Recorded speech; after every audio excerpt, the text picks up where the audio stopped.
Salut les goths et bienvenue dans une nouvelle vidéo à la française. Aujourd'hui, très content de vous retrouver pour un nouvel épisode de En route vers le Tour. Et donc le Tour commence à se rapprocher gentiment, ça c'est cool. Et aujourd'hui, on se retrouve pour une équipe qui n'est pas World Tour, une équipe qui ne devrait normalement pas gagner le Tour de France, sauf énorme surprise.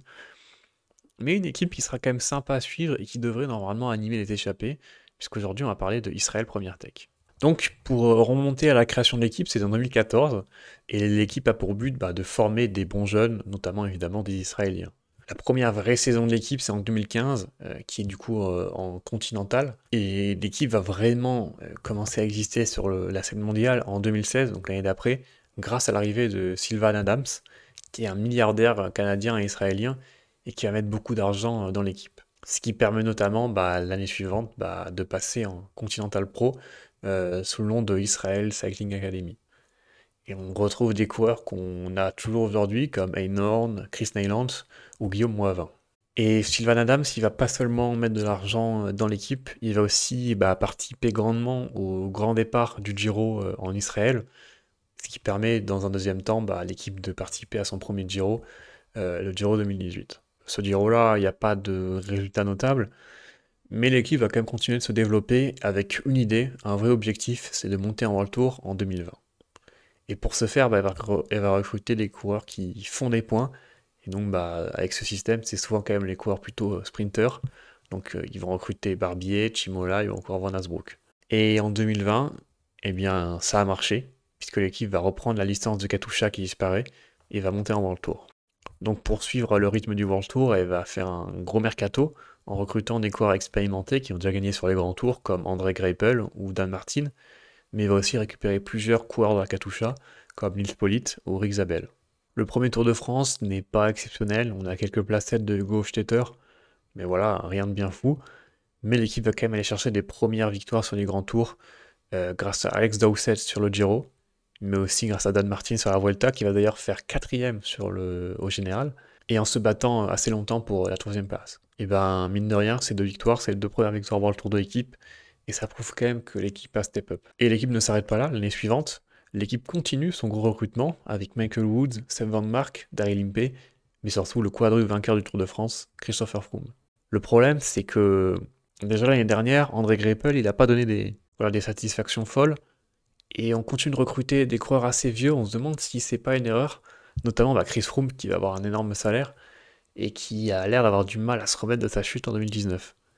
Et donc on se dit que l'équipe est peut-être en train de devenir un peu une maison de retraite, et que pour se développer, il faudrait peut-être plutôt retourner un peu avec les jeunes. Mais pourtant, Michael Woods va quand même être assez satisfaisant, puisqu'il lève les bras en World Tour sur le Tour de Romandie au terme d'une étape, on s'en souvient, marquée par la chute de Geraint Thomas dans les derniers mètres. Et Dan Martin qui remporte une étape sur le Giro, sa dernière avant de prendre sa retraite. Mais malheureusement, c'est pas encore suffisant pour remporter sur le Tour de France. Et donc pour ça, grâce à l'arrivée de Première Tech, il y a encore une fois un bon mercato qui est réalisé, avec Fuglsang et Zolo, donc des gros noms, mais encore une fois assez vieillissants, mais aussi Corbin Strong, et surtout Hugo Hull et Simon Clark qui vont jouer un rôle plutôt important sur le Tour de France. À cela, on peut ajouter Dylan Tuns, qui va rejoindre l'équipe en cours de saison pour les aider à aller chercher des points, puisque 2022, c'est une saison, il y a des montées et des descentes en World Tour, et Israël, malheureusement, est une des équipes qui est menacée. L'équipe va gagner, notamment en World Tour, sur le Tour de Suisse grâce à Darren Impey et Patrick Bévin, mais surtout un gros Tour de France, avec les deux premières victoires de l'équipe sur la grande boucle, Simon Clark sur l'étape 5, l'étape des pavés, qui va aller s'imposer au terme d'un finish absolument incroyable, et Hugo Hull, pareil, en échappé, après un raid solitaire assez énorme, qui va aussi aller chercher une victoire. Donc un Tour de France très très réussi pour l'équipe.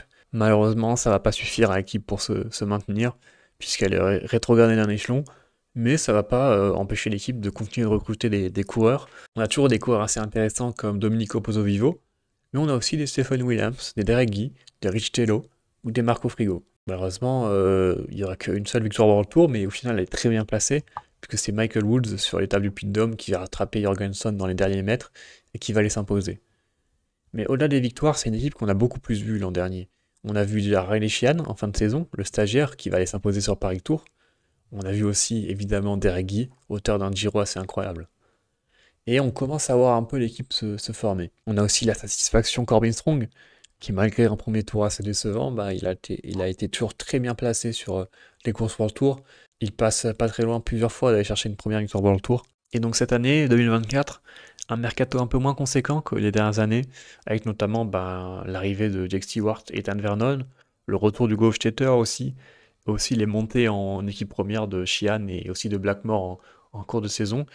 Donc voilà, peut-être pas le plus gros mercato de la Israël, mais mercato quand même intéressant. Même si Vernon n'a toujours pas donné des grosses satisfactions, ça reste quand même un bon coureur et qui a un gros potentiel. On peut aussi noter que c'est la dernière année de Chris Froome, et donc peut-être que l'an prochain, il y aura un énorme mercato, vu qu'il va libérer quand même pas mal de salaire. Du côté du Tour, cette année, très peu d'infos du côté de la Israël. J'ai essayé un peu de me projeter sur voilà, sur une start list qu'on pourrait avoir. Et tout d'abord, bah, j'ai choisi de mettre deux mecs assez expérimentés, Fuglsang et Bennett. Fuglsang, dernière saison, il sera sur le tour, j'en suis quasiment sûr.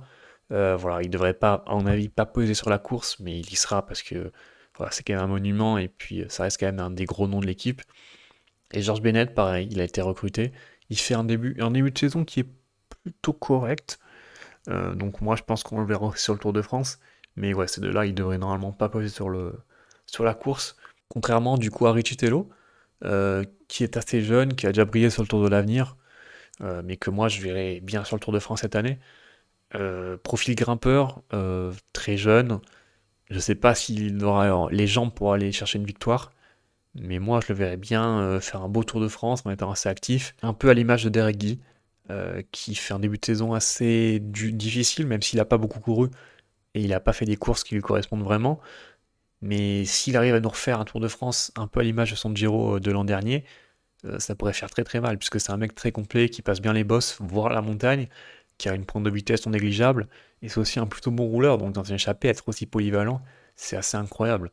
La question, c'est un peu son état de forme. Du côté du sprint, on peut noter évidemment Pascal Ackermann et Corbin Strong. Pour moi, les deux iront sur le tour. Les deux font pas un début de saison exceptionnel.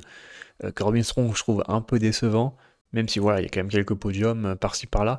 Il a fait un plutôt bon début de saison, mais je trouve qu'en ce moment, il n'est pas forcément au top de sa forme. Très irrégulier, Corbin Strong. Malheureusement, sur un sprint plat, je pense que c'est un peu encore léger. C'est pour ça qu'Ackermann sera là, à mon avis. Et pour les sprints plutôt après une étape en boss, ou même les sprints en faux plat montant, pourquoi pas Corbin Strong. Et derrière, je pense que le dernier mec du coup de l'équipe, ce sera Dylan Tuns, expérimenté, a déjà 2 victoires sur le Tour de France, très bon en montagne, très bon, très très très très bon en punch. On l'a vu assez en forme cette saison, mais, mais lui aussi, c'est quand même le chaud et le froid. Mais dans un grand jour, sans problème, il tape du Tour de France, c'est pareil. Mais évidemment, celui que j'ai pas cité, et c'est peut-être le coureur le plus important de l'équipe, c'est Stephen Williams qui réalise un début de saison absolument fou, vainqueur du Tour de Down Under, même s'il n'y avait pas une concurrence incroyable. Il y a quand même Isaac Del Toro qui a ensuite très bien marché sur Tirreno notamment, donc ça prouve quand même qu'il était en jambes. Et puis la Flèche Wallonne, après une course dans des conditions assez terribles, qui va réussir à aller s'imposer devant des mecs en forme en plus.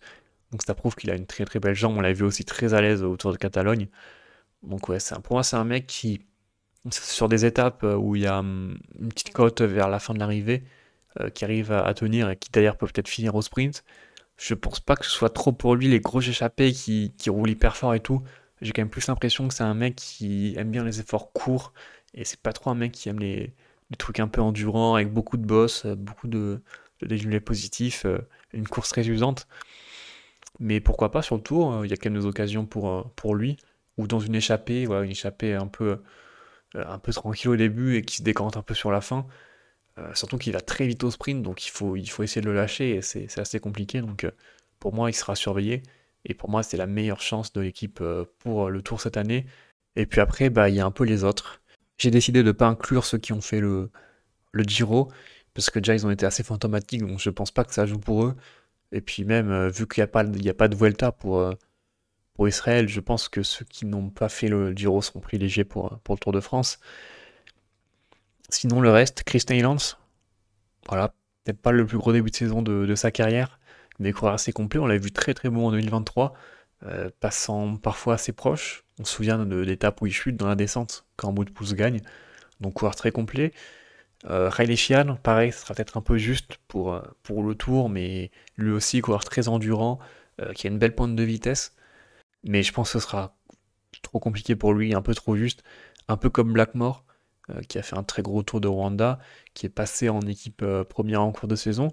Donc puncher qui passe très bien les bosses, belle pointe de vitesse. Moi j'aimerais bien le voir sur le tour, mais c'est peut-être un peu tôt. Et malheureusement, je suis pas sûr qu'il passe devant les mecs que je viens de citer. Je les vois quand même bien remporter une étape cette année. Je serais assez déçu que ce soit pas le cas. Pour moi, ça viendra de Williams. Ça pourrait venir de Corbin Strong dans un grand jour ou de Derek Guy. Pourquoi pas de Dylan Tuns aussi. Mais le reste, ça va être compliqué. Ackerman, pour moi, il sera quand même battu sur un sprint plat.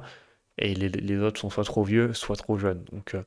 Donc voilà, n'hésitez pas à me dire ce que vous en pensez, ce que vous pensez de l'équipe, ceux qui vont faire. N'hésitez pas à vous abonner, à liker, etc. À suivre tous nos réseaux. Et puis on se retrouve la semaine prochaine pour une nouvelle vidéo. Salut les gouttes.